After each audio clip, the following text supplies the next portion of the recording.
العملة دي ازاي بنص كيلو دقيق وكوباية زيت. عملناها بمنتهى السهولة. يلا بينا نشوف مقاديرنا وطريقة التحضير، بس قبل ما ندخل على اي فيديو صلى على الرسول نشكر الله، ربنا يجعله في ميزان حسناتنا جميعا. وكمان مش مشترك يشترك ويفعل زر الجرس على الكل عشان كل ما انزل فيديو جديد يوصل لكم. وان كنتي مشتركة انزلي بسرعة اعملي لايك واكتبي لي كومنت جميل عشان كومنتاتك بتساعدني. يلا بينا نشوف مقاديرنا وطريقة التحضير. معايا هنا انا هعمل على كيلو دقيق، ممكن انت تستخدمي نص الكمية، يعني تعملي نص كيلو بس من الدقيق. انا هعمل هنا كيلو عشان هعمل صينيتين، لكن انت ممكن تعملي نص كيلو بس. واقولك مقادير الكيلو وانت قسمي يعني نصصي بقى الكمية. معايا هنا كيلو دقيق. معايا هنا ربع معلقة ملح صغيرة، ربع معلقة بيكنج باودر، معايا معلقتين خميرة او كيسين خميرة.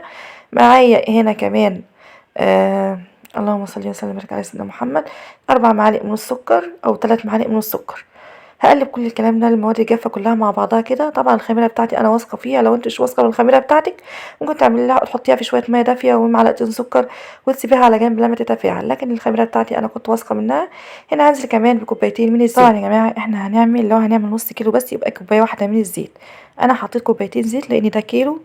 حطيت كوبايتين من الزيت. لو هتعملي نص بقى انا اقول لكم مقادير نص كيلو، هيبقى كوبايه واحده من الزيت، معلقه واحده من الخميره، يعني ربع معلقه من البيكنج باودر، ربع معلقه صغيره، معلقه او معلقتين، معلقه ونص سكر.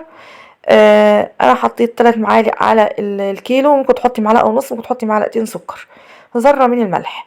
همسك طبعا كل الدقيق كده ابسه على ايدي كده زي ما انتم شايفين، هبسه عشان يتشرب كل الزيت او الماده الدهنيه اللي انا حطيتها. ممكن يا جماعه تحطوا زيت على سمنه، ممكن تحطوا زيت، بس دي حاجه ترجع. طبعا هحط لها بقى الميه بتاعتها كفايتها في العجن. احنا متفقين ان كل دقيق بيختلف عن دقيق التاني في حكايه الميه دي، يعني ممكن دقيق ياخد معاكي ميه كتير، ممكن ياخد معاكي ميه شويه، ده حسب ملمس العجينه معاكي. وطبعا بتكون هي عجينه متماسكه لكن مش بتلزق، يعني طريه وما بتلزقش.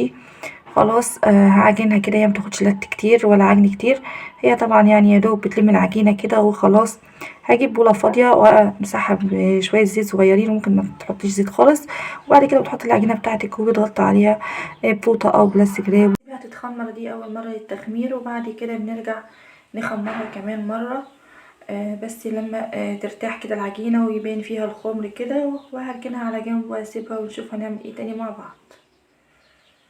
خلاص رجعت العجينه تاني لقيتها خمرت بس مش خمر كامل، وده الطبيعي طبعا اللي احنا بنعمله.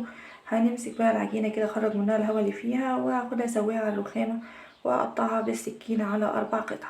طبعا انا قلت هعمل صينيتين، يعني لكل صينيه فيهم قطعتين، قطعه هحطها في ارضيه الصينيه وقطعه هحطها بعد ما احط الحشو. خليكم معايا وهنشوف هنعمل ايه تاني. كده خلاص انا هسويها كده زي ما انتوا شايفين، وهقطعها بالسكينه زي ما انتوا هتشوفوا دلوقتي كده. وبعد كده هبدا ان انا افرد. طبعا هقطعها زي ما قلت على 4 قطع متساويه. هاخد قطعه كده في الصينيه وابدا ان انا افردها زي ما انتوا شايفين بالشكل ده كده. هملى بيها الصينيه زي ما انتوا شايفين كده، واركنها على جنب. وهبدا ان انا اجيب الصينيه التانية كمان وهفرد فيها القطعه التانية. بعد كده هركن القطعتين التانيين على جنب واشوف هعمل ايه تاني. تعالوا نعمل الحشو مع بعض. معايا هنا كده طاسه على البوتاجاز فيها معلقه، دول يرتاحوا كده في جنب وهرجع لهم تاني بعد شويه. هنا معايا معلقتين سمنه بلدي على البوتاجاز، ممكن سمنه عاديه ممكن زيت كمان اللي عندك. معايا هنا كوبايتين من السميد، كل نص كيلو بياخد كوبايه، انا عملت كوبايتين لان انا عملت كيلو كامل. بعد كده هنزل عليهم بكوبايه سكر، وبعد كده هنزل ب4 معالق من القرفه. طبعا القرفه يا جماعه لو نص كيلو يبقى معلقتين ونص كوبايه سكر وكوبايه من السميد. طبعا المقادير سهله جدا جدا. بعد كده برشرشها كده بشويه ميه زي ما انتوا شايفين بالشكل ده كده عشان تبقى عامله زي الرمل المبلول. بعد كده هسيبها تبرد وهاخدها بالشكل ده كده وافردها على العجينه زي ما انتوا شايفين بالشكل ده كده.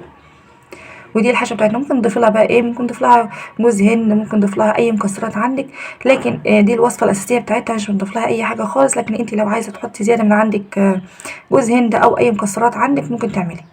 بعد كده بقى افرد القطعه التانية وبحطها بالشكل اللي انتوا هتشوفوه ده، والزقها في الطرف كده من الجناب. وطبعا ما بخليش الحشو يروح على الجنب عشان ما يسيحش لانه ده سكر وهيلزق في الصينيه. هخلص كل الصينيتين بالشكل ده كده. بيكون الفرن عندي مولع على درجه حراره 200، اقل درجه حراره يا جماعه تبقى 180. هنا معايا بقى سمنه بلدي او سمنة عادية او اي حاجة، وهبدأ ان انا آه، يعني بالفرشة و ادهنها كده، وبعد كده هرش عليها سمسم.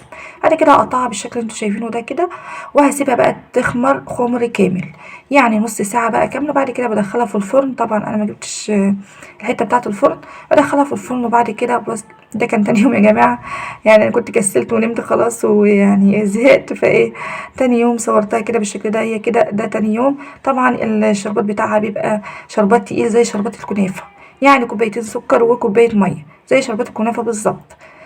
اشوفكم في فيديو جديد وفي وصفة جديدة، واسيبكم في امان الله، والسلام عليكم ورحمة الله وبركاته.